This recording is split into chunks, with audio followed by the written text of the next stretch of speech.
میں اردو یا ہندی میں پڑھ دیتا ہوں جو رسول اللہ صلی اللہ علیہ وسلم نے آخری حج کیا تھا اس میں یہ خطبہ دیا تھا۔ تو دیکھیے اس کا ترجمہ ہے، سب تعریفیں اللہ کے لیے ہے، اسی کی ہم حمد و ثنا کرتے ہیں یعنی کہ تعریف کرتے ہیں اور اسی سے مدد و مغفرت چاہتے ہیں اور اس کے سامنے توبہ کرتے ہیں، اسی کے دامن میں اپنے نفس کی خرابیوں اور برے اعمال سے پناہ چاہتے ہیں۔ جس کو اللہ ہدایت دے دے اسے کوئی گمراہ نہیں کر سکتا، اور جس کو وہ گمراہ کر دے اسے کوئی ہدایت نہیں دے سکتا۔ یعنی کہ اللہ تعالیٰ کسی کو گمراہ نہیں کرتا ہے۔ کوئی شخص اگر برے اعمال کرنا شروع کر دیتا ہے اور اسی میں آگے بڑھتا جاتا ہے تو اس میں اللہ کا کوئی قصور نہیں ہے، اور کوئی اگر اچھا عمل کرنا چاہے، نیک عمل کرنا چاہے تو اللہ تعالیٰ اگر اسے ہدایت دے دے تو وہ ہدایت پر آگے بڑھتا چلا جاتا ہے۔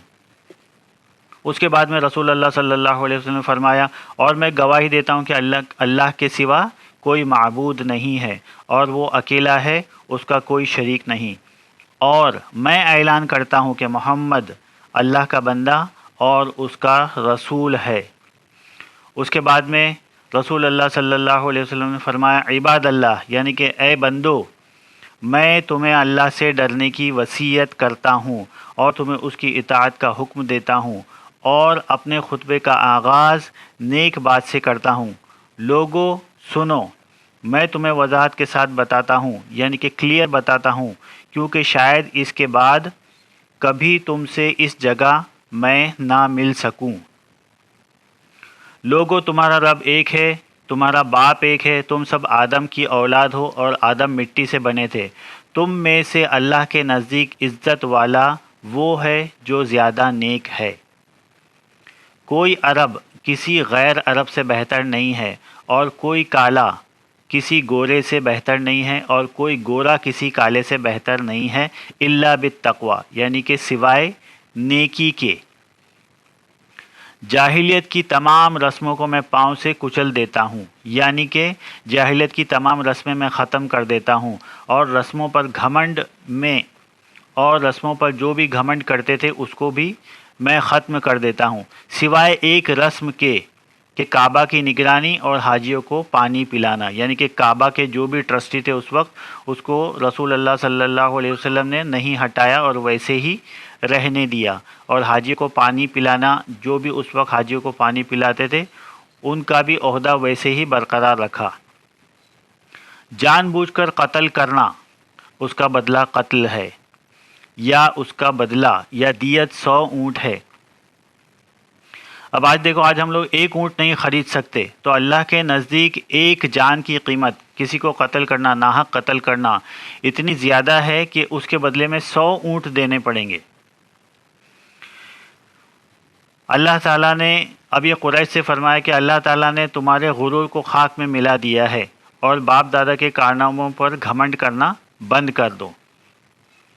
اب حج کے بعد میں لوگ کیا کرتے تھے کہ اپنے باپ دادا کے قصے بیان کرتے تھے کہ میرے باپ دادا نے یہ کیا تھا، میرے باپ دادا نے وہ کیا تھا، تو رسول اللہ صلی اللہ علیہ وسلم نے اس کو بھی بند کروا دیا اور کہا، اے لوگو، تمہارے خون اور تمہارا مال تم پر اسی طرح حرام ہے جس طرح اس دن، اس ماہ یعنی اس مہینے اور اس شہر میں قتل و غارت گری کرنا حرام ہے۔ دیکھو میرے بعد گمراہ نہ ہو جانا اور ایک دوسرے کی گردن کاٹنے مت لگ جانا۔ دیکھو میں نے حق پہنچا دیا ہے، بس اگر کسی کے پاس امانت رکھی ہے تو اس کا لوٹانا اس پر فرض ہے۔ جاہلیت کی ہر رسم اور ہر خون معاف کرتا ہوں اور سود معاف کرتا ہوں، لیکن اصل رقم واپس لے سکتے ہیں، یعنی کہ اگر کسی نے کسی کو کچھ رقم دی ہے تو وہ اس پر اس سے سود نہ لے، وہ اصل رقم ہی لے لے۔ اور یہ دونوں چیزیں جو ہے یعنی کہ خون معاف کرنا اور سود معاف کرنا، یہ رسول اللہ صلی اللہ علیہ وسلم نے خود اپنے خاندان سے سب سے پہلے کیا۔ ان کے چچا جو چھوٹے سے تھے اس کو کسی نے قتل کر دیا تھا تو اس کے قاتل کو بھی معاف کر دیا، اور ان کے چچا عباس بن عبد المطلب جو تھے وہ لوگوں کو پیسہ دیتے تھے، مارکیٹ میں سود پر قرض دیتے تھے، تو ان کا سود بھی رسول اللہ صلی اللہ علیہ وسلم نے سب سے پہلے معاف کیا کہ آپ صرف اب اپنا اصل اماؤنٹ، کیپٹل اماؤنٹ لے سکتے ہیں اور اس کے اوپر انٹرسٹ آپ نہیں لے سکتے ہیں۔ لڑکا باپ کے نام سے پہچانا جائے گا، اور جو اپنا باپ بدلے گا یا کوئی غلام اپنے آقا مالک کے سوا کسی دوسرے کو اپنا مالک بنائے گا، اس پر اللہ کی، فرشتوں کی اور تمام انسانوں کی لعنت ہے۔ اب یہ غلامی تو ابھی نہیں ہے، لیکن کیا ہے، یہ لوٹ کر بھی آ سکتی ہے۔ اب یہ غلام جو بھی تھے، وہ پہلے کے جو تھے ان کو تو خرید کر غلام بنایا جاتا تھا اور پھر ان سے کام لیا جاتا تھا۔ قرض ادا کرنا پڑے گا، تحفے کا بدلہ دینا چاہیے، یعنی کسی نے کوئی گفٹ دیا ہے تو اس کو بھی گفٹ دینا چاہیے۔ جو کسی کا ضامن بنے گا یعنی گارنٹر بنے گا، وہی اسی کا رسپانسیبل ہوگا۔ گارنٹی جو لیا ہے تو پھر رسپانسیبل بھی وہی ہوگا۔ ایک مجرم اپنے جرم کا خود ہی ذمہ دار ہے، یعنی کہ جس نے جو بھی جرم کیا ہے وہ اس کا خود ہی ذمہ دار ہے۔ بدلہ باپ کے بجائے بیٹے سے یا بیٹے کا بدلہ باپ سے نہیں لیا جائے گا۔ جس نے جو جرم کیا ہے سزا اسی کو ملے گی۔ شیطان آپس میں فتنہ فساد پیدا کرتا رہے گا، اس لیے تم اسے اپنے دین اور ایمان کی حفاظت کرو۔ اے لوگو، عورتوں کے معاملے میں اللہ سے ڈرو، کیونکہ تم نے انہیں اللہ تعالیٰ کی امان کے ساتھ اپنے نکاح میں لیا ہے۔ اے لوگو، میں نے تمہارے پاس ایسی چیز چھوڑی ہے کہ تم اسے مضبوطی سے پکڑے رہو گے تو میرے بعد کبھی گمراہ نہ ہوگے، یعنی اللہ کی کتاب اور اہل بیت۔ لیکن دیکھیے، رسول اللہ صلی اللہ علیہ وسلم کے انتقال کے بعد میں لوگوں نے کیا کیا، ان کے سارے خاندان کو قتل کر دیا، سوائے ایک کے جس کو زین العابدین کہتے ہیں، ان کو بھی نہیں چھوڑا۔ حالانکہ رسول اللہ صلی اللہ علیہ وسلم نے بتایا کہ وہ اہلی بیتی، کتاب اللہ و اہلی بیتی، میرے جو گھر والے ہیں ان سے ہدایت لیتے رہنا۔ غلو سے بچو۔ غلو کس کو کہتے ہیں کہ ہر کام میں حد سے آگے بڑھ جانا، جتنا بتایا گیا ہے اتنا نہ کر کے بہت ہی زیادہ کرنا۔ اے لوگو، ہر مسلم دوسرے مسلم کا بھائی ہے، وہ اپنے بھائی کا مال ہڑپ نہ کرے۔ اپنے غلام کا خیال رکھو، اور جو تم کھاؤ ان کو کھلاؤ، جو تم پہنو ان کو پہناؤ۔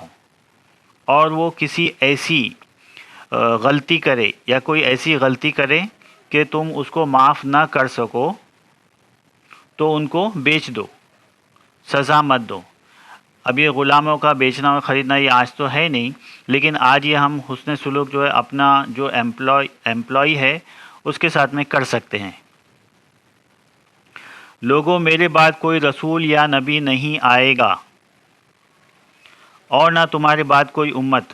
لوگوں، اللہ کی عبادت کرو، نماز ادا کرو، رمضان کے روزے رکھو، خوشی خوشی زکوٰۃ ادا کرو اور حج کرو، اور اپنے امیر کی اطاعت کرو۔ امیر تم کو جو کتاب اللہ قائم کرتا ہے، یعنی کتاب اللہ کے مطابق فیصلے کرتا ہے تو اس کی اطاعت کرتے رہو۔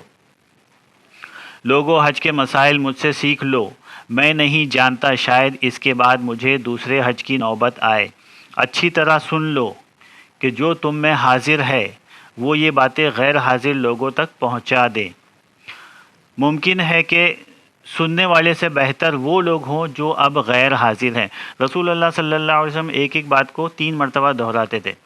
پہلے دائیں طرف کے لوگوں کو کہتے تھے، پھر وہ اس کے پیچھے والے لوگوں کو کہتے تھے، اس کے بعد میں بیچ والے لوگوں کو کہتے تھے، پھر وہ ان کے پیچھے والے لوگوں کو بات پہنچا دیتے تھے، اور پھر بائیں طرف والے لوگوں کو کہتے تھے، کیونکہ اس وقت لاؤڈ اسپیکر تو تھا نہیں، تو یہ بات پہنچانے کا یہی ایک ذریعہ تھا۔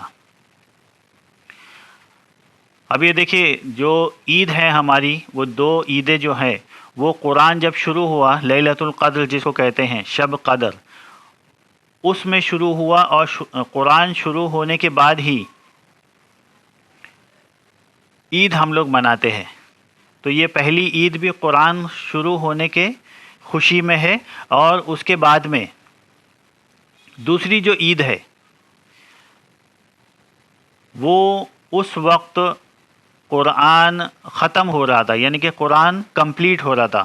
الیوم اکملت لکم دینکم، اللہ تعالیٰ نے فرمایا کہ آج کے دن میں نے مکمل کر لیا تمہارے لیے تمہارا دین، وَأَتْمَمْتُ عَلَيْكُمْ نِعْمَتِي، اور میں نے تمام کر دی، مکمل کر دی نعمت، اور میں راضی ہو گیا تم سے، دین اسلام سے میں راضی ہو گیا۔ تو یہ حجۃ الوداع میں قرآن کی آخری آیت نازل ہوئی، آخری آیت اتری، اس وقت اللہ تعالیٰ نے قرآن کو کمپلیٹ کر دیا، اور اس کے بعد میں یہ عید ہے۔ تو یہ دونوں عیدین جو ہے وہ قرآن شروع ہونے کی خوشی میں اور قرآن مکمل ہونے کی خوشی میں ہے۔ اس کے بعد میں رسول اللہ صلی اللہ علیہ وسلم نے فرمایا کہ تم سے میرے بارے میں سوال کیا جائے گا، تم اس کا کیا جواب دو گے؟ تو صحابہ کرام نے جواب دیا کہ ہم اس کی گواہی دیتے ہیں کہ آپ نے دین پہنچا دیا، اپنا فرض ادا کر دیا ہے، آپ کو جو میسج دیا گیا تھا وہ آپ نے پورا کا پورا ہم تک پہنچا دیا، اور ہماری بھلائی چاہیے۔ صحابہ کرام نے جو ہے اس کی حامی بھر لی۔ تو اس کے بعد رسول اللہ صلی اللہ علیہ وسلم شہادت کی انگلی آسمان کی طرف اٹھائی، اور پھر لوگوں کی طرف جھکا کر کہا اللہم اشہد، کہ اے اللہ تو گواہ رہے۔ یہ 3 مرتبہ کہا، اے اللہ تو گواہ رہے، اے اللہ تو گواہ رہے۔ اقول قولی ھذا استغفر اللہ واتوب الیہ۔